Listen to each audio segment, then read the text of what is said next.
listening to the Health and Wellness Podcast, curated by Dr. Lori Marzell.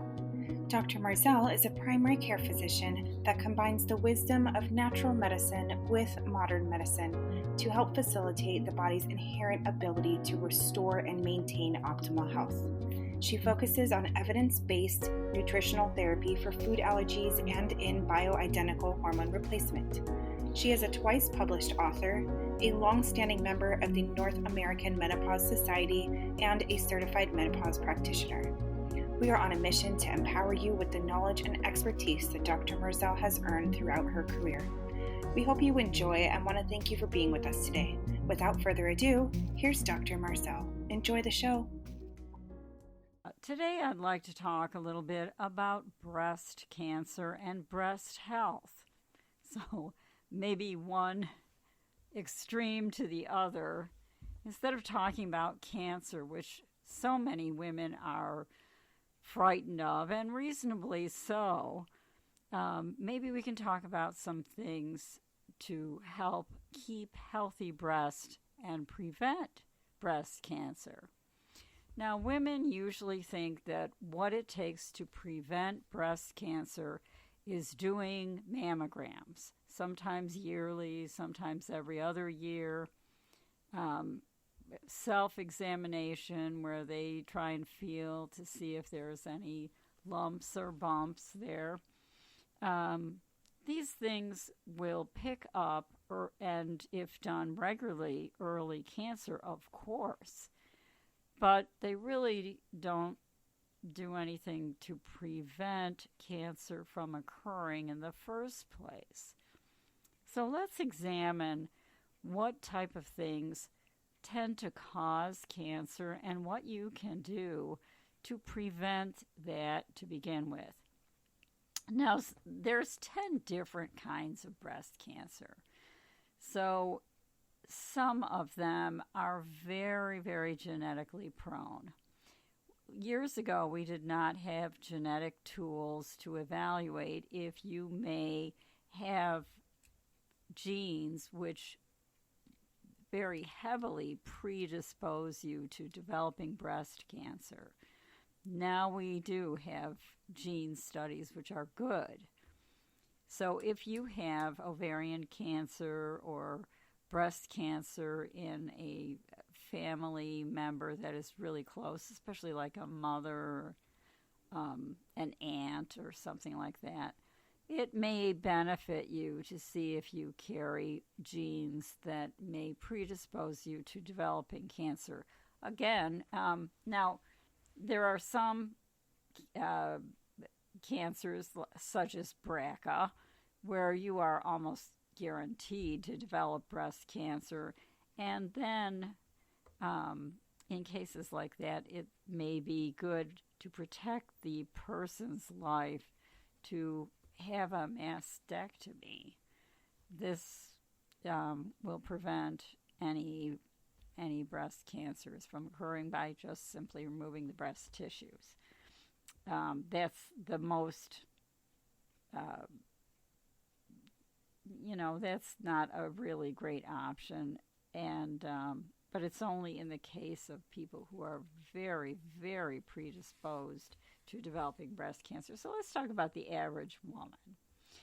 There's a few different misconceptions and ideas they have about breast cancer, but there's a lot of things you can do to stop breast cancer from developing. If you are a woman who has fibrocystic breast tissue, you are more predisposed to develop breast cancer. Or if you have dense breasts. Now, women who have fibrocystic tissue, it means that you have something that's irritating and inflaming the tissues. The cysts are caused when breast ducts vacillate and kind of enlarge and then shrink down. And they do so as the menstrual cycle goes through its different stages. So if the ducts enlarge, and then they're kind of irritated and they don't really shrink down to where they should be. They kind of enlarge and then just kind of maybe shrink a little bit. This may be predispose to development of breast cysts.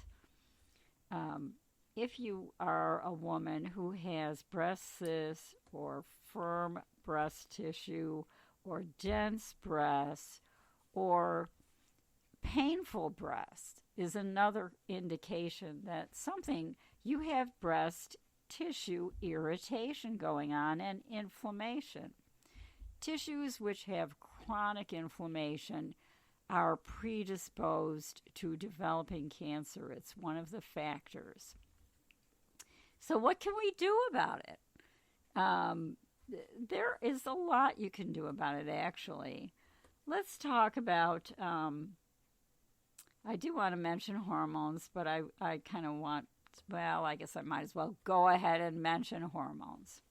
Now, a lot of women think, especially if they're perimenopause and menopausal women, that if they take estrogen, they will for sure increase their risk of developing breast cancer. Now, they may do this if they have genetic predisposition to develop breast cancer, and or if they have stem cells which are predisposed to develop breast cancer and have estrogen receptors on them. So if you have that and it develops, you have that predisposition, and you take estrogen, you may be likely to develop breast cancer.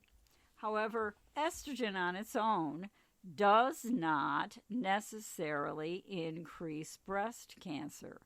As a matter of fact, some studies suggest that it may actually prevent breast cancer.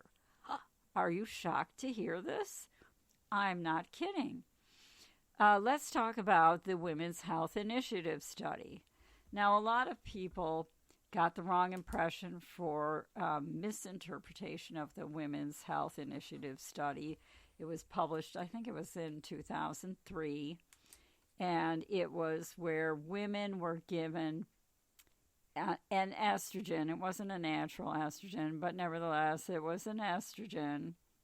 And then another group was given an estrogen and a progesterone.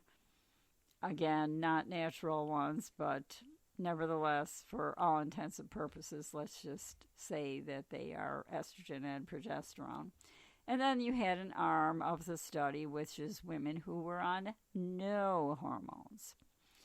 After approximately 5 years, the study was stopped, and one arm of the study, which represented 10,000 person years,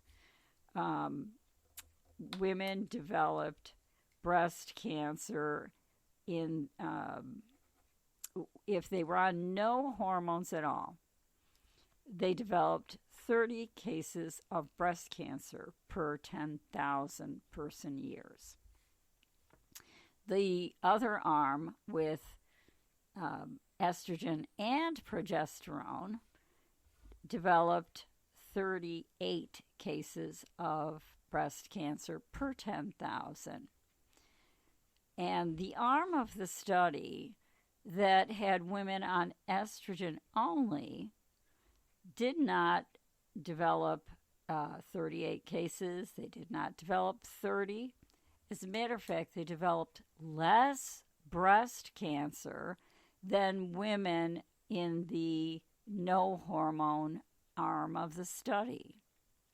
Interestingly, every few years there was, even though the study was kind of closed, there was an update of that population to see where they were progressing with how many women were developing breast cancer in all three arms of the study.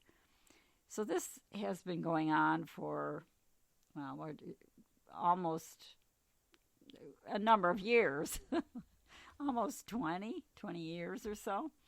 And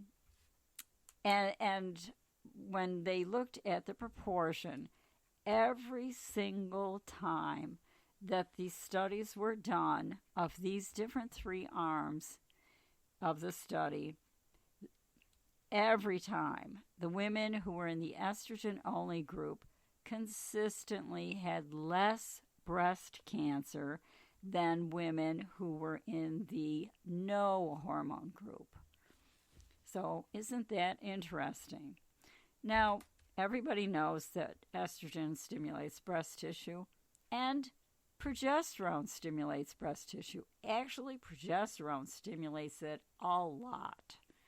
And synthetic progesterone is even worse than natural progesterone. Natural progesterone doesn't seem to have that bad of an effect on breast tissue, but synthetic does.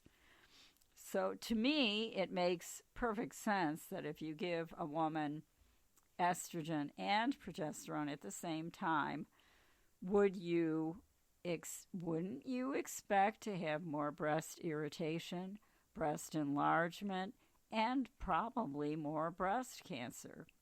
Even though that is true, the results were still of nominal statistical significance because it was only an increase of 8 cases per 10,000. I tell my patients that's less than 1 in 100, less than 1 in 1,000, 8 per 10,000. Pretty low. So you can't say that there is a huge effect of women who have in the cases of breast cancer increase because they were taking hormones. It's just not there. And in effect, if you look at the estrogen-only arm, you have to admit that it had less, there were actually statistically significant less cases of breast cancer in estrogen only. So that's the story of hormones. I'm going to continue my part 2 of breast cancer and how you can do, what you can do to prevent it and have healthier breasts. Stay tuned, and thanks for listening. Thank you so much for listening. If you enjoyed today's content, please feel free to share with a friend and help us spread our message. If you'd like to learn more about Dr. Marzell, please visit our website at www.drmarzell.com. Until next time.